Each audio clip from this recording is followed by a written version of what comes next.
Hi guys! Joy here! Today guys, mag-share na naman ako sa inyo ng mga pasabay items ko from Pinas. Nakakatuwa lang kasi sa tuwing may mga kakilala ako or friends na nasa Pilipinas, nagme-message sila sa akin kung may mga ipapabili ako. Kasi nga, napapanood nila yung mga videos ko ng mga unboxing ng mga pasabay. Thank you so much pala kay Rona, Be. Thank you. Kasi minessage mo pa talaga ako kung anong ipapabili ko. Nagulat na lang ako, nasa Pilipinas ka pala. Thank you so much, Be, for buying these items for me. Thank you so much din, Be, sa mga pasalubong mo. Ang dami. Hindi ko na siya may include sa unboxing video na to kasi nga yung iba ubos na. So first guys, ito na muna yung share ko sa inyo yung mga pasabay ko from Watsons. I have your stress tubs, 2 bottles. Kasi nga guys, madalas akong puyat at saka na-haggard sa pagod. Kaya nagtitake ako nito, pero alternate ko lang siya tinitake.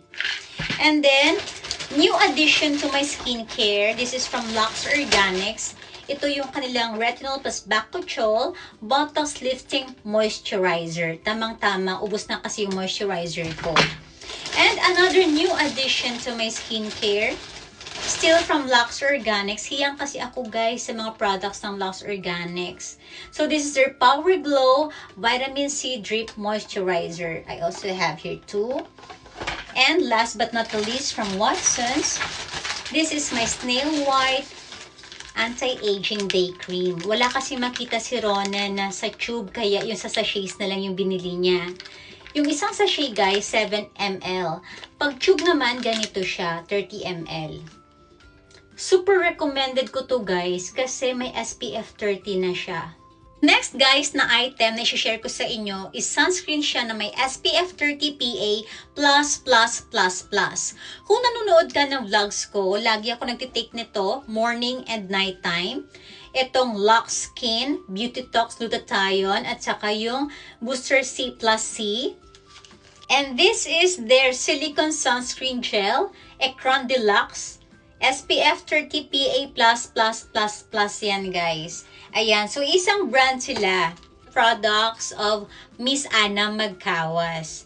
Kaya sobrang matagal ko nang gustong itry to guys.